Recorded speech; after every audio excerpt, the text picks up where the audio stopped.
itu menyembelih beberapa ekor unta. Kemudian anak yatim datang untuk meminta, ya, sebagian saja, sedikit saja dari tersebut. Tapi rupanya malah oleh Abu Sufyan itu malah dibentak-bentak oleh mereka. Ini yang kemudian turunnya orang yang mendustakan agama ini. Kenapa pakai dzalika? Ini juga antara khotib, antara orang yang dituju dalam bicara ini, yaitu orang yang mendustakan agama, dengan yang memberikan khitab ini, yaitu Allah. Jaraknya sangat jauh. Orang yang seperti ini dengan Allah sangat jauh, istilahnya begitu. Sehingga menggunakan kalimat fadzalika. Ya. Masih banyak kalimat yang bisa digunakan, tetapi Allah menggunakan fadzalika. Ini menunjukkan bahwa jarak Allah dengan orang yang mendustakan agama, yang mengingkari agama, mengingkari hari pembalasan ini sangat jauh. Dijauhkan, sangat jauh dan dijauhkan oleh Allah. Wala yahuddu ala ta'amil miskin. Hari pembalasan juga tidak memberikan makan kepada orang, tidak menganjurkan memberi makan pada orang miskin.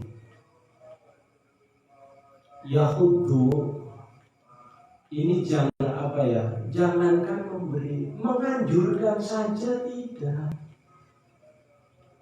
Makanya Gusti Allah benar-benar murka maring wong sing seperti ini, sehingga dikatakan sebagai orang yang mendustakan hari pembalasan.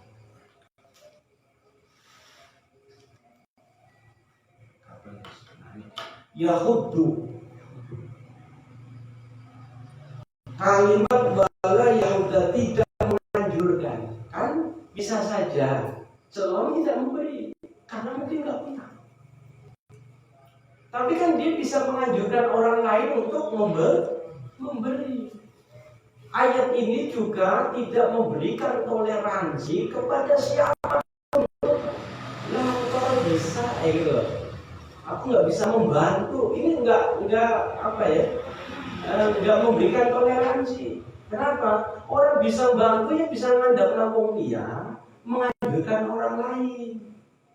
Kayak tolong dibantu, kayak boleh. Kita nggak bisa, tetapi kita bisa minta orang lain yang mampu untuk membantu, menganjurkan.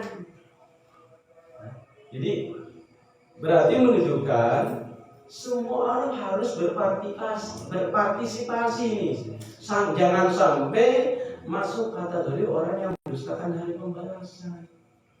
Seorang yang tidak menganjurkan seakan-akan bahwa itu tidak ada nilai pahalanya, seakan-akan itu tidak memberikan manfaat, seakan-akan itu semua yang kita lakukan nanti di akhirat nggak ada apa-apanya. Itu seakan-akan gitu, ya. Jadi mengabaikan mengingkari akan adanya hari pembalasan yang seluruh amal manusia nantinya akan dibalas di hari akhir nanti. Satu contoh, Pak. Ayat ini menunjukkan juga bahwa menunjukkan arti orang yang mengingkari hari pembalasan. Orang membantu anak yatim kira-kira manfaatnya apa? Bocah, dinaik, nggak ada memberikan manfaat. Ini logika. Kalau saya mengasihi sesuatu kepada Pak Puji, bukan kau soalnya aku butuh bisa, iyo, nggak juga kan? Ada nilai imbal balik bisa seperti itu. Tapi kalau bocah yatim tidak ada imbal baliknya, seakan-akan orang yang tidak memberikan sesuatu kepada anak yatim, menolong anak yatim, seakan-akan bahwa orang manfaatnya bocah yatim kita. Seakan-akan mengabaikan bahwa itu ada nilai pahala yang nanti di akhirat akan didapat. Jadi seakan-akan dia mengingkari akan hari pembalasan nanti di akhirat. Seakan-akan seperti itu, memberikan penjelasan seperti itu. Dilanjut tadi, wala yadu'u ala ta'amil miskin, termasuk orang yang mendustakan agama adalah orang, atau orang yang mendustakan hari pembalasan adalah orang yang tidak menganjurkan. Ya. Kalau tidak memberikan karena memang langkah simpan ini kena, iya kan? Bisa alasan kayak, lihat aku simpan main aku makan deh. Langkah.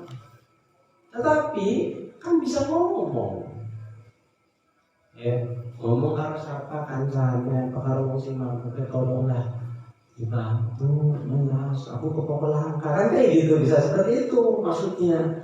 Jadi semua orang bisa melakukan aktivitas ini, aktivitas untuk supaya tidak masuk kategori orang yang mendustakan hari akhir, tidak memberikan toleransi kepada siapapun untuk tidak melakukan perbuatan baik ini.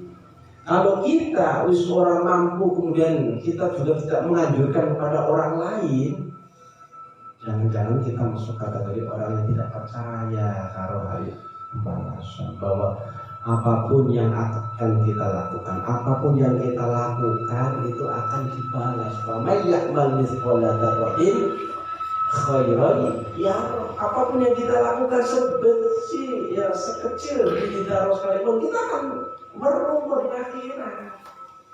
Ya, walaupun tidak mampu untuk menolong, tapi kita menolong dengan menganjurkan orang lain.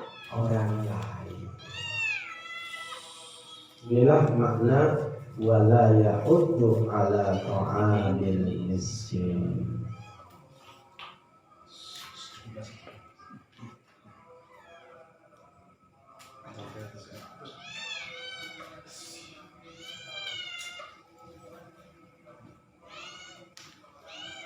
Wala ya'uddu ala ta'amil miskin. Di sini pakainya ta'am, Pak. Tidak menganjurkan memberi. Kalimat memberinya penjelasan, Pak. Enggak ada kalimat. Harusnya pakainya it'am. Wala ya'uddu ala it'am. Ya, makna kata memberi kalimatnya it'am, bukan ta'am. Kali ini pakainya ta'am, tapi maknanya it'am. Apa yang bisa dipahami dari kalimat Allah menggunakan ta'am? Ya, kalau it'am sih sudah jelas, tapi ini pakainya ta'am menunjukkan bahwa makanan yang diberikan kepada mereka itu sebenarnya bukan milik kita. Itu ada hak juga orang miskin. Jadi pakainya langsung ta'am, tidak it'am. Ini penjelasannya seperti itu. Jadi pakainya ta'am langsung, bahwa makanan yang kita miliki itu sesungguhnya ada hak untuk mereka. Tanpa dengan kalimat it'am miskin, memberi makan kepada orang miskin, tapi maknanya ta'ami it'am. Ini memberikan pemahaman bahwa makanan yang kita miliki bukan saja makanan kita, tapi juga makanan mereka, karena itu ada haknya mereka. Jika menggunakan ta'amul miskin. Inilah ya, 4 ayat ini adalah hal-hal yang terkait dengan keburukan orang-orang kepada manusia lain, dalam hal ini anak yang yatim dan orang miskin. Ayat ini memberikan pemahaman kepada kita untuk tidak saja ya kita memberi orang ya kalau memang kita punya, tetapi juga kita bisa menjadi penganjur orang lain untuk memberikan kepada orang yang membutuhkan. Jadi kita semua punya kewajiban mengajarkan orang lain untuk memberi orang lain. Dalam ayat lain, kalau kita ini tidak memberi orang lain, jangan sampai kita mengajukan orang lain untuk tidak memberi. Maksudnya, kalau kita tidak bisa memberi, maksudnya ada peminta-minta, satu contoh dalam, ada peminta-minta, kita tidak memberi, ajarkan. Oh, sama mesti kayak gue. Ya gitu, ya gimana ya dia. Wis orang lain malah menganjurkan orang lain itu bakhil. Jadi kalau misal kita nggak memberi, wis orang ngomong nih kancane, orang doi ngomong lain udah dimales aja. Bahwa ketika teman kita memberikan, dia punya nilai pahala. Tapi kan kadang-kadang ngomong kayak gue ya. aja suka main ngomong kayak gue marah ilmu jadi malas kok kayak gue ketemu sugio umai biapi. Bahkan kalau kita baca di ini ya di apa itu medsos ya atau peninsuran kampanye ya Allah ada peminta-minta mau beli apa bisa ya umai apaan sama mobil ya. Ada lagi sih boleh umai rumah sampai dia itu misalkan ya sampai ditanya dia gaji tidak sebulan yang sampai dia kok apa gaji itu udah orang sekali ya ini langsung digaji sih sini terus berapa sekali ya gaji kira oh sama siapa aku coba deh saya kira lampu merah kira ya dia tunggu ya sa menit taruhlah sa menit pingpira ping loro taruhlah sa menit kalau tambah ya sa menit ping loro setiap setengah menit aku li 1000 orang mesti ngait kabeh ya lampu merah keliling tepluk soro saja 1000 bae wis berarti sing sa menit rong nyewu ya tinggal dihitung bae sing esuk jam 7 nanti jam 12 kowe pirang jam digawe sa menit mau 2000 60 menit pirang lah kowe kalikan pirang jam nanti jam 12 setengah hari bayarane luwih kerja itu usah didawes nganti misalkan jam 4 Masya Allah ya jadi wong sing kaya nyelung-nyelung lampu merah so gilane gede sabulane katon iya ketemu aku tak berdiri ya belum ada sepi mas sudah ada tersing Indonesia. Nah itu orang yang meminta-minta seperti itu kita nggak memberi jangan kemudian kita menyuruh orang lain untuk tidak memberi kita bakil jangan kemudian kita tambah dosa dengan membakhilkan orang lain. Dalam ayat lain menyebutkan seperti itu. Bahkan dalam sebuah hadis berikan orang yang meminta-minta walaupun gelangnya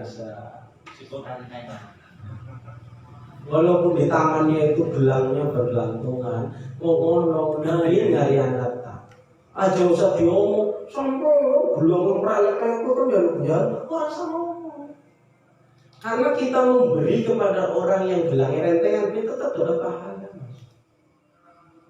Inilah jadi muslim sing jaga lisannya dia mengatakan apa dia kayak ngempang ngain sungkan temen ya misalkan dari sewot jengkel diomong raimu kulangnya sakura itu kayak itu raisi loh ngain ora malah nah ya tipikal orang Islam marah ya, dan Nabi sudah mengingatkan kita berikan orang yang meminta-minta walaupun kau lihat di tangannya ya gelang emasnya yang begitu banyak biarkan itu akan menjadi hujah dosa dan neraka bagi yang meminta-minta itu. Kita yang memberi tetap mendapatkan pahala. Selanjutnya dalam ayat berikutnya ini disebutkan fawailul lil musallin.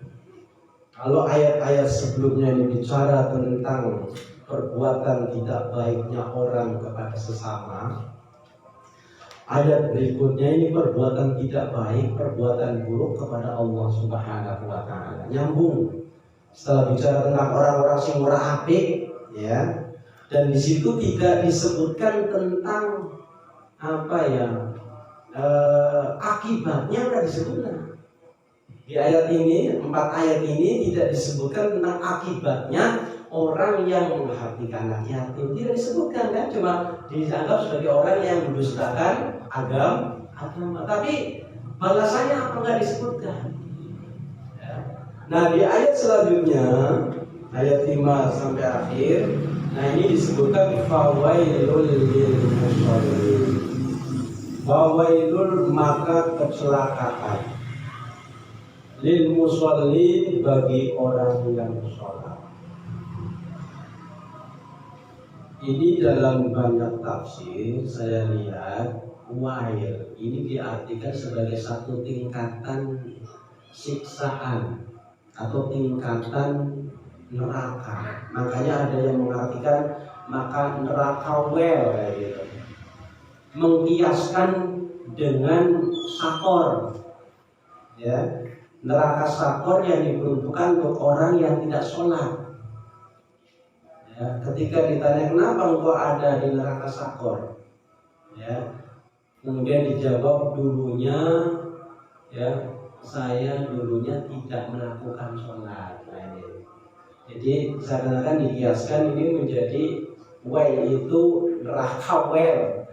Padahal sangat tidak tepat sebenarnya, tidak tepat kalau diartikan neraka wel karena tidak ada indikasi apapun. Di sini sangat pas dikatakan sebagai sebuah hal yang tidak baik, kecelakaan, hal yang tidak baik bagi orang yang melakukan sholat. Di sini pakainya lil musallin, berarti memang orang yang sholat, orang yang lil musallin ini sebenarnya orang yang hanya melakukan rutinitas sholat. Musallin menunjukkan orang yang sholatnya tidak sempurna, orang yang tidak khusyuk. Dalam banyak ayat, ya, untuk menyebutkan mereka yang melakukan sholat itu, Allah tidak menggunakan kalimat yang aduna sholat tidak atau langsung musallin tidak. Paling pada ayat ini biasanya Allah menggunakan ayat iqamatis sholat, yuqimus sholat, atau seakar dengan kalimat aqama atau uqimu, ya, yuqimus sholat, iqamatis sholat, menunjukkan sholat yang dilakukan dengan sempurna. Itu menggunakan iqamatis sholat atau yuqimus sholat, wa yuqimus sholata wa yu'tuz zakat. Pakainya yuqimu seakar kata dengan aqama. Itu menunjukkan sholat yang dilakukan dengan sempurna, dengan khusyuk, sesuai dengan syarat rukunnya sholat. Makanya di ayat-ayat menggunakan kalimat yuqimu. Nah, kalimat yang tidak menggunakan yuqimu, ya, ini menunjukkan sholat yang hanya sholat-sholatan. Makanya di sini fawailun, kecelakaan lil musallin, bukan lil iqamati sholat, enggak. Karena kalau pakai lil iqamah berarti orang yang khusyuk, orang yang sempurna sholatnya. Ya, makanya Allah tidak menggunakan kalimat yuqimu atau muqim sholat tidak, tapi langsung lil musallin, mungkin sholat kantor. Makanya lil musallin. Ya, jadi orang yang melaksanakan sholat dengan orang yang mendirikan sholat, ya kalau kita artikan dengan bahasa Indonesia lah gitu. Orang yang melaksanakan sholat dengan orang yang mendirikan sholat beda. Gitu. Kalau melaksanakan sholat sih mungkin sedang jengking wes ya sholat. Tapi orang yang mendirikan sholat itulah orang yang menyempurnakan sholatnya, orang yang mempraktekkan sholatnya dalam kehidupan sehari-hari. Karena yuqimus sholat atau iqamatis sholat. Makanya di sini fawailul lil musallin. Kadang kan ada yang bisa ngomong sembahyang kok bisa cilaka, kayak gitu loh. Ya karena Allah sendiri sudah menggunakan lil musallin, orang yang hanya sholat saja. Ya, tapi orang yang sholatnya benar, yang nggak fawailun, nggak celaka. Nah, tapi di ayat ini memang dijelaskan kecelakaan bagi orang-orang yang sholat. Sini mau sing kados pundi, mau sing sembahyang kayak apa? Nah, ini dijelaskan orang yang hanya sholat ini apa? Alladzina hum an sholatihim sahun, yaitu orang-orang, ya, alladzina yaitu hum yo alladzina an sholatihim saking sholati alladzina iku sahuna pada lalai. Ini menarik ini penjelasannya di sini. Di sini dijelaskan orang yang sholatnya tidak khusyuk, orang yang sholatnya tidak sempurna, orang yang sholatnya tidak memenuhi syarat rukunnya, ini adalah orang yang cilaka. Dijelaskan wong sing cilaka sing mau sing sembahyang kaya ngapa, yaiku wong sing salate pada lalai. Ini kita coba kaji dari perempatan kalimat yang ada. Di sini Allah menggunakan an, ya, tidak menggunakan fi, yaitu orang-orang yang dari sholatnya lalai. Dari ansi pakainya, tapi kalau fi sholatihim alladzina hum fi sholatihim sahun, bahaya kita semua masuk di kategori WNI, orang yang di dalam sholatnya lalai.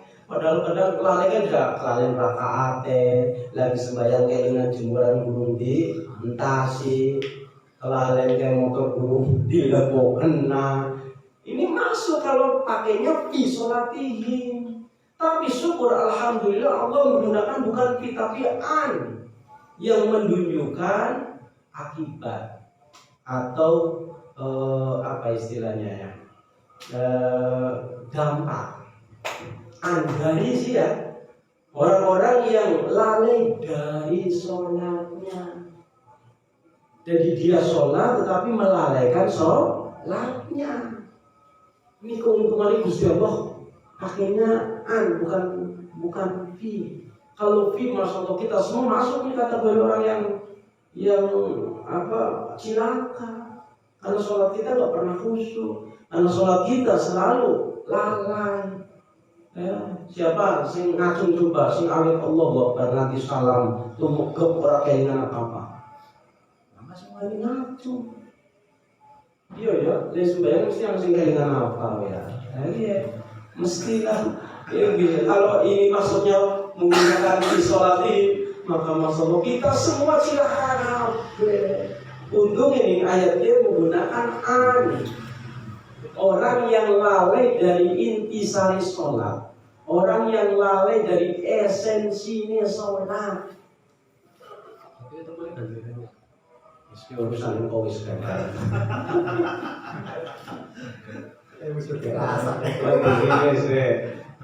Kajian memenangi Gusti Allah. Ya, jadi wong sing lalai dari esensi sholat. Esensi sholat apa sih? Ya saiki jenengan sholat kan Allahu Akbar, inna sholati wa nusuki wa mahyaya wa mamati. Itu kan esensinya apa? Segala sesuatu itu milik Allah. Kita melakukan hanya untuk Allah. Ya. Ini esensi sholat. Itu kemudian ketika sholat kita assalamualaikum warahmatullahi wabarakatuh. Esensinya apa? Inti dari sholat kita mengucapkan salam, memberi keselamatan kepada semua orang. Jadi sholat yang kita lakukan itu bisa dijenengkan, didirikan, diimplementasikan dalam kehidupan kita sehari-hari. Itulah orang yang yuqimus sholat. Tapi orang yang cuma sekedar sholat, lagi mau sih dibahas iya. Sholat tak rajin, korupsinya ya jalan terus. Sholat tak rajin, ya membicarakan kejelekan orang lain terus supaya menjadi kebiasaan. Ini berarti tidak menjalankan esensinya. Sholat tak sholat, ya di perusahaan tuyul misalkan. Tuyulnya gembrangnya, sholat.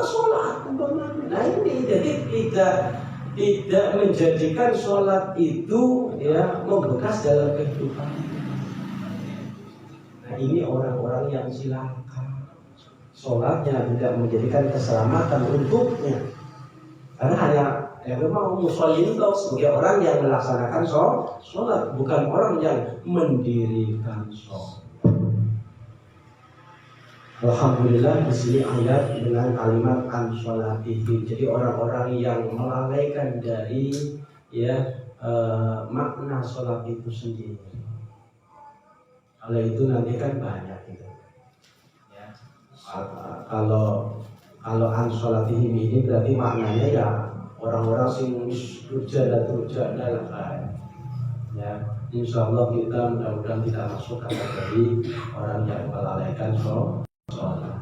Ya, kita masih tetap ya memenuhi hak-hak teman-teman kita, memenuhi hak-hak sesama muslim. Hablum minan nas tetap kita jaga, ya hablum minallah tetap kita lakukan.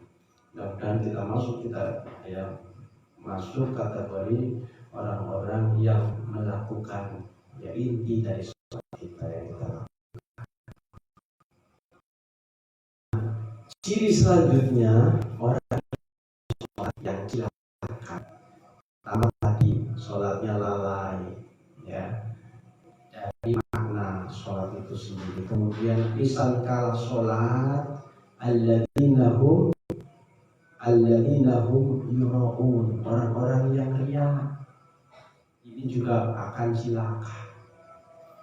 Orang yang riya, pamer, mengharap pujian manusia, ini pada dasarnya orang yang pamer itu orang yang tidak melakukan esensi sholat. Dan sholatnya inna sholati wa nusuki wa mahyaya lillahi rabbil alamin. Dia sholat karena mengharap pujian. Berarti kan lalai dari sholatnya. Kan ngoten nggih? Ya, sehingga disebutkan alinahum yura'un, orang yang pamer, orang yang riya. Masuk kategori orang yang sholat tetapi ya hanya sekedar sholat. Jadi kalau kita pamer, riya, amal kita masih pengen supaya orang tahu, berarti kita sholatnya masih musholin. Ya, kategori mau sekedar lakoni sholat, belum benar-benar mendirikan sholat. Orang yang tidak pamer, tidak riya, itulah orang-orang di antaranya yang mendirikan sholat. Dipraktekkan bahwa semuanya lillahi ta'ala. Mangkat jamiahan, mangkat pengajian, puasa yang kita lakukan kabeh lillahi ta'ala. Ketika kita ya amal-amal kita masih riya, maka sebenarnya sholat kita itu baru sebatas musholin, orang yang melakukan sholat. Wa yamna'unal ma'un, terakhir ya. Jadi gini, ayat yang kelima dan seterusnya ini adalah ancaman bagi tindak tanduk yang disebutkan dalam surat ini. Ancamannya termasuk berarti di atas juga diancam dengan ini, fawailun, kecelakaan. Berarti orang yang mendustakan agama, menghardik anak yatim bentuknya, tidak menganjurkan memberi makan kepada orang lain, akan masuk kategori orang yang celaka. Cuma di ayat pertama tidak disebutkan. Ya, disebutkannya pada pertengahan ayat fawailul lil musallin itu tadi. Ya, wa yamna'unal ma'un, dan enggan atau mencegah darinya memberikan sesuatu yang berguna bagi orang lain. Ya, apa misalkan jajan-jajan piring belaka, Anda ya lagi juro, misalnya hal-hal yang berguna kan ya. Tetangganan kan ya banyak, milih apa ember, milih apa pacul, milih apa. Itu jangan sampai kita tidak memberikan. Kalau memang ada ya pinjami. Bayam nakunan, jangan sampai kita masuk ini. Bayam nakunan maun, mencegah dari untuk membantu orang dengan barang berguna. Ya tangga kita lagi perlu pacul, kita ada sini pacul. Anak linggis ini sini linggis. Ini apa banyak dulu. Kapok ya. Dan kemudian dari masalah kan itu berarti masalah tersendiri. Bisa mana gitu? Anda dia mau mereka sih belakang langsung ya. Kayak apa? Jangan sampai kemudian kata sini ini di rumah bilang kena ya jangan kayak gitu. Karena berarti takutnya masuk kategori ini. Orang yang cilaka, yang tidak mau membantu orang lain dengan sesuatu yang berguna. Ya. Insya Allah kalau orang memahami surat ini, insya Allah jadi lingkungan apik lah. Ya, tidak menghardik anak yatim, menghardik apa tadi ya disebutkan sebagai yaduk yatim, ini maknanya luas sekali, baik lahir maupun batin. Mendorong keras anak yatim Ini baik lahir maupun batin. Bisa secara fisik ya kita melakukan hal yang tidak baik pada anak yatim, atau secara mental, fisik maupun mental. Gua nyomi bocah yatim yang bocah yatim nilai bocah yang bedut umpamanya ya ngampun itu. Tiga nyomi sapure teman nganti nangis masuk kategori ini. Hidup yatim. Ya, jadi kalau walaupun dilalai bocah yatim kadang bedut, dilalai kadang kayak mana aja. Iya memang sekali ujian, ujian nih. Dilalai bocah yatim kadang bedut. Jadi itu ujian kita, jangan sampai mengalami bedut bocah kita melewati batas masuk kategori yatim tadi ini, menghardikan anak yatim secara mental maupun fisik. Lebih menyakiti. Dan ini makna yang kedua sangat umum. Bahkan ada yang mengatakan yada'ul yatim, ya bacanya bukan yaduk tapi yada'ul yatim, yang mempunyai makna mengabaikan anak yatim. Bisa budaya yatim dalam bapaknya, mereka kekurangan kita abaikan saja. Kalau memang kita tidak mampu, kembali tadi, jangan sampai tidak mengajukan orang lain untuk membantu. Ngomong baikkan apa puji kayak tolong dibantu belas. Itu maksud kita sudah itu. Orang yang menganjurkan. Jangan sampai tidak menganjurkan orang lain. Padahal kita mampu untuk mengatakan itu, menyampaikan. Kayak orang ngerti. Masali orang ngerti tanggali kayak lain jalan. Karena orang ngerti esok mangkat, balik sore umpamanya. Tapi aku kan bantu orang mampu, aku mau masalah ya. Jadi ini perintah, kita harus jangan sampai tidak mengajukan orang lain kalau kita memang tidak mampu. Jadi tetap menunjukkan semua orang mampu untuk bisa berbuat baik, walaupun hanya sekedar menganjurkan orang lain untuk melakukan perbuatan baik. Barangkali itu sedikit hal yang bisa saya sampaikan terkait dengan surat Al-Ma'un ini, yang memang maknanya sebenarnya sangat perlu untuk dipahami kita orang yang bermasyarakat, orang yang memang di lingkungan kita ada anak yatimnya, sehingga ngati-ngati bahasanya kayak gitu. Ada anak yatim ketika anak bedut itu kadang menguji kita mau masuk kategori ini, surat ini atau enggak ya, sehingga orang yang paham ya akan hati-hati, bedutnya jangan nanti digali-habisin, akhirnya anaknya terluka hatinya. Saya juga kalau di kelas bocah yatim bedutnya aku hati-hati, panjeber kayak gimana saya yatim bener. Kalau satu kelas itu saya tanya bocah yatim satu baik, bukan penguji kita itu. Ini walaupun bedut ya saya datangkan dari orang nanti tak cewek yatim soalnya gitu. Takutnya seperti itu. Barangkali itu saja, dan barangkali ada yang ingin ditanyakan, monggo sifat ngaji bareng nggak bisa jawab ya nama sekalian Ustaz Sibur itu mengatakan yonakin pangkutan. Wallahu a'lam bishawab. Assalamualaikum warahmatullahi wabarakatuh.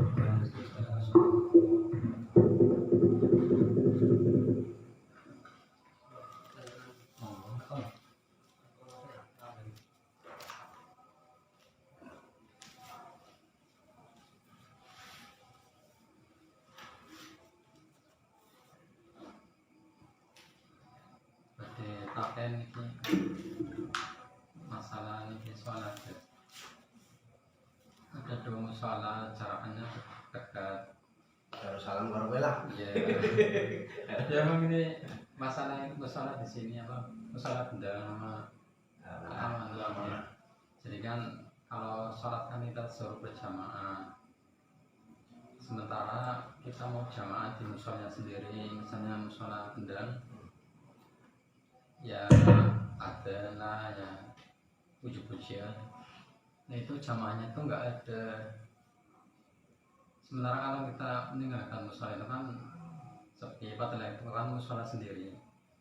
Sementara pengen jamaah sebenarnya. Kalau kita ke Al-Amanah di situ musolanya nanti nggak aktif, kosong. Padahal itu kan musolanya sendiri. Nah sikap kita itu gimana sebenarnya yang baik itu? Ya, bagus ya pertanyaannya senang. Jadi kalau merujuk ke hadis, mana yang utama, sholat jamaah mana yang utama yang kita buru? Itu sholat jamaah yang banyak jamaahnya. Berarti bisa melintasi musola yang dekat kita. Dalam musola kita titik, maka nggak ada anak jamaah, karena anak jamaah sebenarnya apa yang di aslinya apa kasih jamaah akeh. Semakin banyak jamaah, maka otomatis semakin besar sekali nilai pahala yang kita dapat di situ. Karena ini dikaitkan dengan berbagai hal ya, silaturahim segala macam. Kemudian langkah-langkah semakin jauhnya itu juga mendapatkan nilai ibadah tersendiri. Nah, kalau jawabannya kudu ini ya al amanah sing jamaah. Tetapi pada satu sisi kita punya kewajiban tersendiri untuk menghidupi rumah ibadah. Itu menjadi tanggung jawab jenengan, misalkan sebagai pengurus musola, misalkan sebagai orang yang punya tanggung jawab juga ngurip-ngurip musola itu ya harusnya diurip-uripi. Jadi ini sangat kondisional sebenarnya, sangat kondisional. Kalau memang aku mau langkah sing jamaah, ya suka mana sih anak jamaah. Itu sebenarnya. Tapi kalau kemudian kalau kemudian di situ dengan misalkan kita datang ke situ kemudian akan ada jamaah, ya sebaiknya di situ sehingga ngurip-ngurip lingkungan di jamaah situ. Tapi kan dah mau si utama dia sih ngake jamaah yang banyak jamaahnya. Tapi kita punya tanggung jawab untuk menghidupi musola itu. Jadi sangat kondisional menurut saya. Satu sisi ketika memang gak ada sama sekali situ yang sholat, sementara waktunya juga harus ya sudah di sana sudah tobat misalkan, kita datang ke tempat yang sudah ada jamaah. Ya di situ kita pikirkan harus bagaimana, itu menjadi tanggung jawab mengurus lingkungan untuk memikirkan. Jadi kondisional situasinya. Pada saat memang waktu sudah datang dan di situ masih sepi, ya kita lari ke arah mana? Kondisional. Tapi bahwa kita juga punya tanggung jawab untuk bagaimana supaya Darussalam anak jamaah kepingin, itu menjadi tanggung jawab kita sendiri. Jadi melihat kondisi ketika pada saat itu, pada saat waktu itu sudah dikomati, mungkin gimana jamaah, belah gimana mana. Iya, itu utamanya itu bukan kemudian kita ke Darussalam sing langkah sapa-sapa ya gitu loh. Berarti itu karena menyangkut fadilahnya berjamaah yang lebih utama ya yang banyak jamaah.